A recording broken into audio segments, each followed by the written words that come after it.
The TDA, developing people, improving young lives.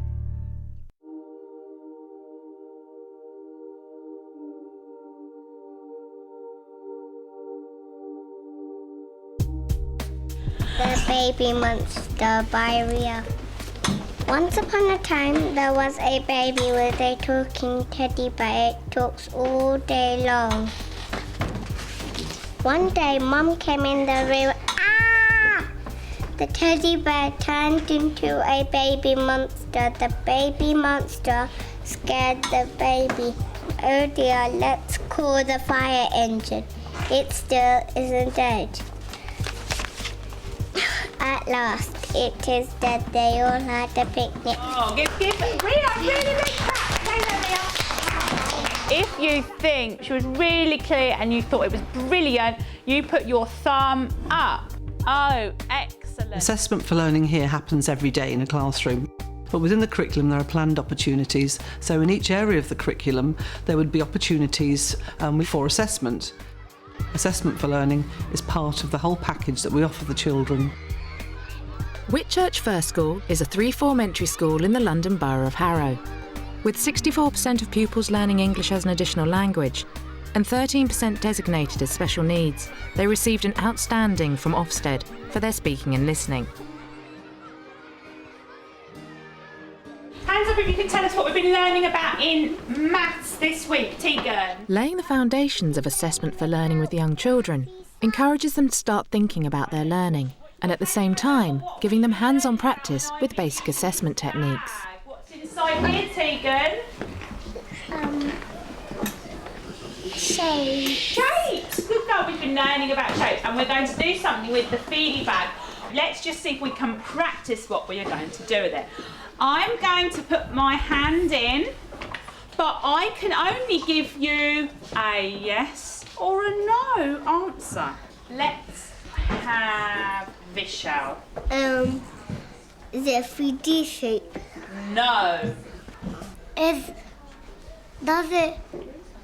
Does it begin with a S? No. Does it have 3 sides? No. I know you watched. What shape are you thinking of, Tegan, that has 3 sides? A triangle. Is it a pyramid?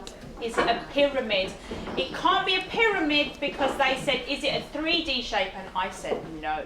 The feely bag activity has both aspects of the speaking and listening because the children are having to listen to what the other children are asking, but it's also an assessment opportunity for the children asking because then I can assess whether they can ask a question and whether they can ask a question that's appropriate. It doesn't have 3 sides. It isn't a square. It isn't a 3D shape. And it doesn't begin with a S. There's some of the questions we've asked. What else could you ask me? Does it have 4 sides? Does it have 4 sides? Yes? Oh, Marnie, what shape do you think it is? Rectangle. And she is correct! Rectangle. You asked me so many really good questions. I'm very fortunate to have been able to stay with my class. I was in reception last year with them and it's been fantastic being able to see how their confidence has developed from reception into year 1 because it's just meant that I've been able to track it a lot better and seeing how some of the children who couldn't speak in front of a group can now talk confidently. Let's see how Kamal's getting on with his model. It seems to be getting a lot bigger.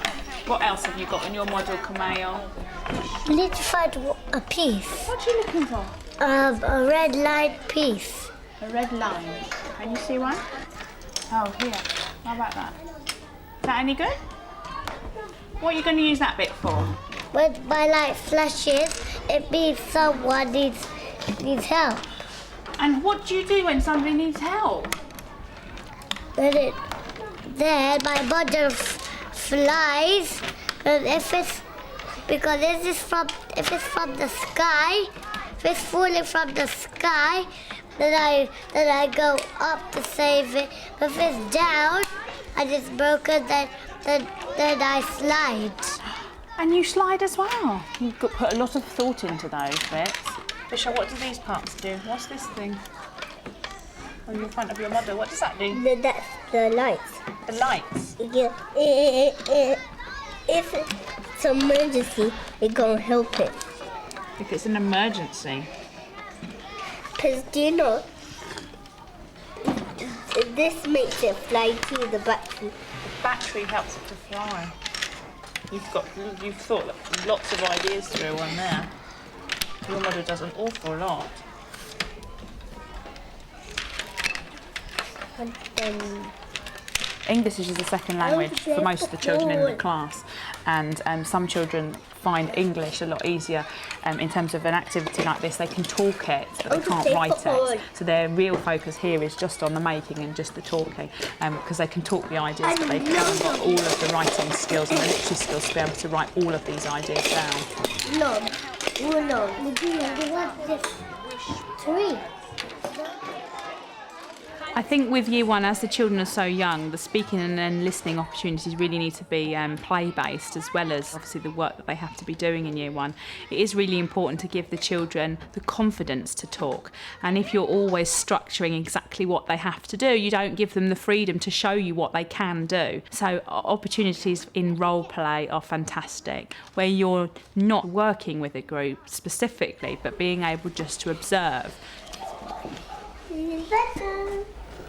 Working with a small group of children provides Chrissy with an effective assessment for each child. It's why you copying me. I'm just doing the injection. Have you done this thing? What? Let me see what yours is. My wig.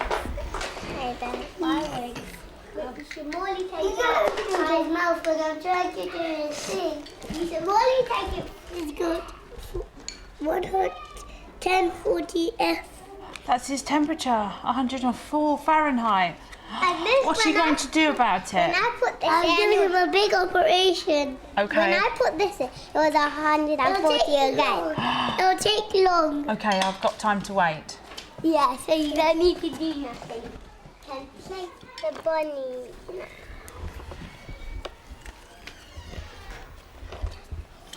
Where's the spoon? And this has an earache.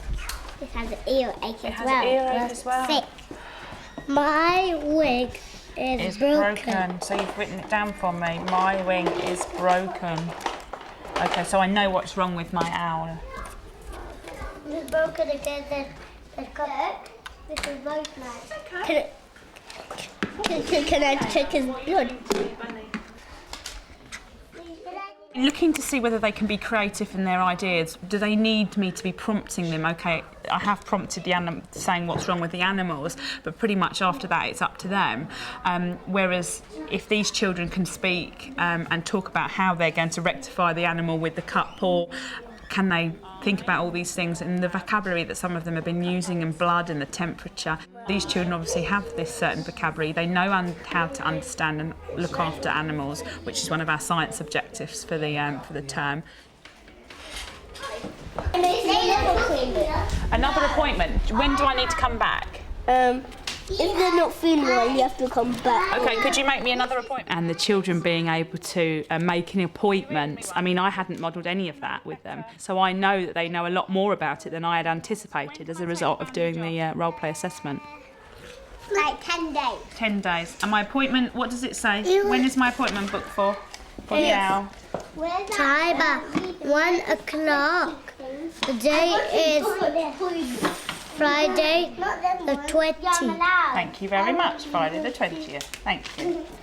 Assessment for learning as they get older certainly is the more emphasis on themselves. They need to be able to self-assess as whether they can understand the topic and whether they can move on. We're kind of doing a foundation for them beginning to self-assess and beginning to reflect on their learning. Certainly at this stage, maybe my class are unique, but they are quite confident in telling me whether they do or don't understand something. So let me start. Now I'm going to read a little bit and then you're going to tell me how I can make my reading more exciting. Okay, this is how the story begins. On a dark, dark hill there was a dark, dark town. In the dark, dark town there was a dark, dark street. In the dark, dark street there was a dark, dark house. In the dark, dark house there was a dark, dark staircase. Who can tell me how I can make that better? Megna. Do it a little bit slower. A bit slower. Daksha. You need to make your voice more louder. My voice more louder, that's correct. Okay, I'm going to try again. This is how the story begins. On a dark, dark hill, there was a dark, dark town. And in the dark, dark town, there was a dark, dark street. Now, show me your thumbs up if you think that was more exciting. If you don't think it was okay. Or if I wasn't very good in my reading. Ritika, why do you think it was really good? That was loud. It was loud. What else? It was clear. It was clear. Anything else? Oh, so you thought it was good because it was loud and it was clear. Yeah. Olia, what can I do to make my speaking better? Make it even clearer. Even clearer, and what else? And just make different nice voices. Alia just said I was too spooky. Was I too scary? No. Now we're going to get Maya to read her story on the author's chair, and I hope she's got all those important things we've been talking about in her brain to help her when she's doing her reading. Okay, and you're ready. The Jelly Monster by Maya. Once upon a time there lived a jelly monster, and at the party the jelly monster got some jelly and threw the jelly at them. When the jelly monster got home, he ate more and more jelly. When the jelly monster went to sleep, he had a tummy ache. When it was morning, the jelly monster had to go to the doctor, so he felt better, but then the jelly monster ate a piece of jelly, but then he exploded, and that was the end of the jelly monster. The end. 1, 2, 3. Let's see your thumbs. Oh, excellent. So we thought that it was really good. Let's get somebody to tell us why it was so good. Tajan. Her voice was good and it was clear. Oh, it was clear. Is there anything you can think of she could do it to make it better? Or was it fine? It was fine. Oh, it was fine. Oh, that's good. The children are very new to it, but they're all willing to have a go. They're very happy to give feedback on me, and what they find, I think, difficult is giving feedback on each other at such a young age. But it's something we can think about for the future, how we would do it. Maybe they're not ready to be talking about things that they could do to improve. Year on year, we try to build the skills so that the children have the vocabulary and the concept of what learning is. There should be a free flow through, and I think there has to be for the children to see that they have a seamless education, and that they're very, very on board with their own learning and about understanding what it means to be a learner and how they can get better at it.